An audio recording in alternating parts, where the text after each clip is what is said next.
সাতকড়াকান্দি আনোয়ারপাড়ে ৪৮ লক্ষ টাকার sub health সেন্টারের শিলান্যাস, দুর্নীতির বিরুদ্ধে কড়া বার্তা বিধায়ক আমিনুল হক লস্করের। সোনাই ব্লক প্রাথমিক স্বাস্থ্য কেন্দ্রের অন্তর্গত সাতকড়াকান্দি আনোয়ারপাড়ে জাতীয় স্বাস্থ্য মিশন এনএইচএম এর অধীনে প্রায় ৪৮ লক্ষ টাকা ব্যয়ে নির্মিতব্য সাব হেলথ সেন্টার ভবনের শিলান্যাস করেন সোনাইয়ের বিধায়ক আমিনুল হক লস্কর। বৃহস্পতিবার বিকেলে আয়োজিত এক অনুষ্ঠানের মাধ্যমে এক গুরুত্বপূর্ণ স্বাস্থ্য পরিকাঠামো প্রকল্পের কাজের আনুষ্ঠানিক সূচনা করা হয়। অনুষ্ঠানে বক্তব্য রাখতে গিয়ে বিধায়ক আমিনুল হক লস্কর এলাকার সার্বিক উন্নয়নের প্রতি তার অঙ্গীকার পুনর্ব্যক্ত করেন। তিনি বলেন, জনগণ তাকে উন্নয়নের স্বার্থে নির্বাচিত করেছেন এবং সেই দায়িত্ব পালনে তিনি কোনো ধরনের দুর্নীতি বা অনিয়ম বরদাস্ত করবেন না। নির্মাণ কাজের গুণগত মান বজায় রাখার বিষয়ে কড়া বার্তা দিয়ে তিনি জানান, নিম্নমানের কাজ হলে তিনি নিজেই সেই নির্মাণ ভেঙে দেওয়ার ব্যবস্থা করবেন। এ সময় দায়িত্বপ্রাপ্ত ঠিকাদারকে সতর্ক করে উন্নয়নমূলক কাজের ক্ষেত্রে স্বচ্ছতা ও মান বজায় রাখার আহ্বান জানান তিনি। স্থানীয় বিশিষ্ট নাগরিক ও অবসরপ্রাপ্ত শিক্ষক রহিমউদ্দিন লস্করের সভাপতিত্বে আয়োজিত অনুষ্ঠানে এলাকার বিভিন্ন সমস্যা ও উন্নয়ন সংক্রান্ত দাবি দেওয়া বিধায়কের সামনে তুলে ধরেন জেলা কিষাণ কংগ্রেসের সভাপতি বাবুল আহমেদ বড়ভূইয়া। অনুষ্ঠানে উপস্থিত ছিলেন এপি সদস্য লতু লস্কর ও আমির হোসেন লস্কর, জেলা কংগ্রেসের সহ সভাপতি মহিমউদ্দিন লস্কর, ব্যবসায়ী ফারুক আহমেদ লস্কর, নির্মাণ কাজের দায়িত্বপ্রাপ্ত ঠিকাদার প্রীতম দেব সহ এলাকার বহু গণ্যমান্য ব্যক্তি ও স্থানীয় বাসিন্দারা। এদিন স্থানীয় প্রাথমিক বিদ্যালয়ের পরিকাঠামো উন্নয়নের লক্ষ্যে বিদ্যালয়ের বাউন্ডারি ওয়াল নির্মাণের জন্য বিধায়ক তার এলাকা উন্নয়ন তহবিল থেকে 2 লক্ষ টাকা বরাদ্দ দেওয়ার আশ্বাসও প্রদান করেন। আমি আবেদন রাখবো, মানের কাজ চাই। আপনি আপনার ক্রেডেনশিয়ালের উপরে ডিপার্টমেন্টে আপনাকে কাজ দিয়েছেন, আপনি কাউকে সাব কন্ট্রাক্ট দিবেন না যার কোনো ক্রেডেনশিয়াল নাই। আপনি ক্রেডেনশিয়াল নাই, আপনি আপনার মানুষ দিয়া তদারকি করে আপনি মেটেরিয়াল সাপ্লাই দেন।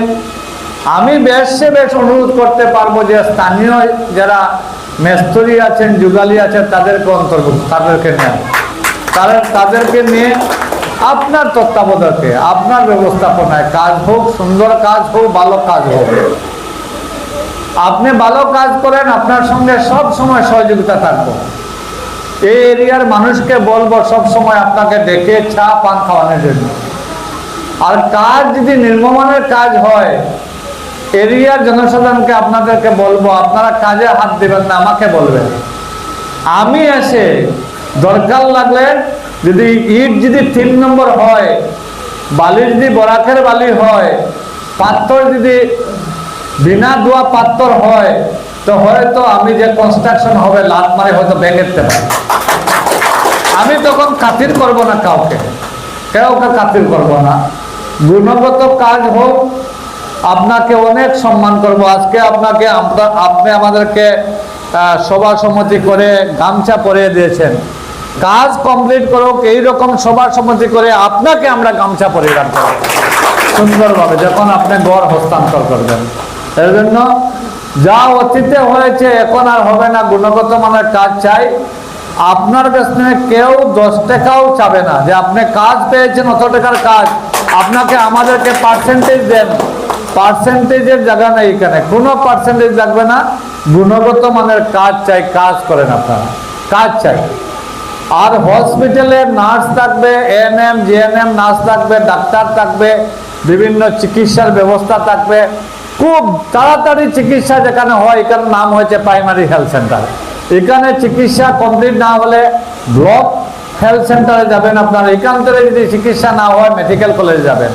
তাড়াতাড়ি চিকিৎসা পাওয়ার জন্য প্রাইমারি হেলথ সেন্টার।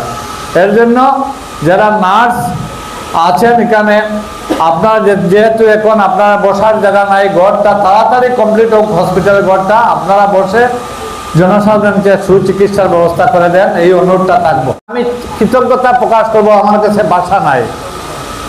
কারণ নির্বাচনের সময় ভোট চাওয়ার এই পরিবেশ ছিল না। কেউ যদি একটা ব্যানার লাগাইছে তাদেরকে ধমকি দেওয়া হয়েছে, কেউ যদি আমার পক্ষে একটা কথা বলেছে তাকে ধমকি দেওয়া হয়েছে। এরপরে অনেক মানুষ একবার নিস্তব্ধ হয়ে গেছেন। আমিও ভাবতে পারছি না যে ভোটটা কোন দিকে যাচ্ছে। যখন গণাগণি হলো সাঁতরাগান্ধী অঞ্চল থেকে প্রায় 75% ভোট পেয়েছি আমি। আর এইবার নির্বাচনটা ভোটার ভার্সাস দালালের হয়েছে। আমার সঙ্গে ভোটার আছেন, অন্যদিকে দালাল আছেন। দালাল পরাজিত হয়েছে, ভোটার আপনারা জয়ী হয়েছেন, ভোটার জয়ী হয়েছে। এর জন্য আমি আমার সব সময় যে কোনো ভাষায় আমি বলি, নির্বাচিত হওয়ার পরে ভোটারের যদি দরকার লাগলে পাও দয়া দিব, কিন্তু লিডারের হাতে ধরবো না, লিডারের হাতে ধরবো না। দরকার লাগলে ভোটারের পাও দয়া দিব, কারণ ভোটার আমার জন্য ভগবান, ভোটার আমার সবকিছু। আজকে যে মান সম্মান পেয়েছি একমাত্র আপনাদের জন্য, আপনাদের জন্য, যাদেরকে আমি বলিনি ভোট দেওয়ার জন্য, এরপরেও আপনারা আমাকে ভোট দিয়েছেন। এই যে কৃতজ্ঞতা, এই চির কৃতজ্ঞতা আপনাদের কাছে থাকবে। আমি সব সময় আপনাদের ঋণ শোধ করার চেষ্টা করব, কারণ আপনাদের মূল্যবান সম্পদ দিয়ে আমাকে আপনারা বিদায় করেছেন। আমি ঋণী হয়েছি, 5 বছর ঋণী আমি, আর এই 5 বছর ঋণ শোধ করার চেষ্টা করব।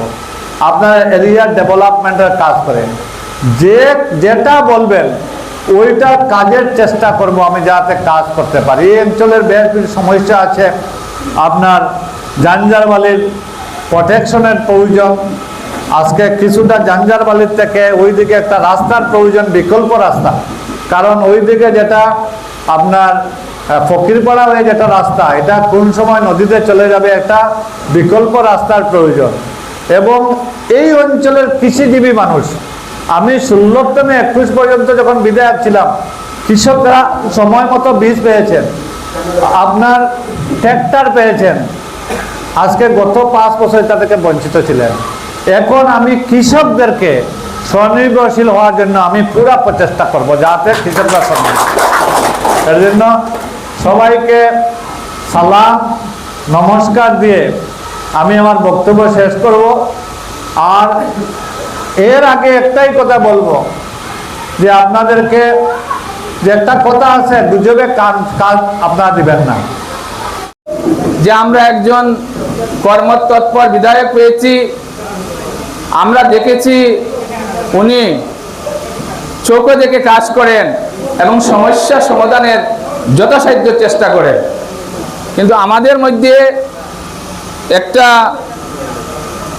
বিভেদ থাকে যে এই এলাকা থেকে কে নেতৃত্ব দিল, কে আগে বেড়ে যাক, তাকে নিয়ে একটা আমরা সমালোচনায় পড়তে হয়। সেটা কিন্তু বিধায়কের কাজ করতে অনেক অসুবিধা হয়।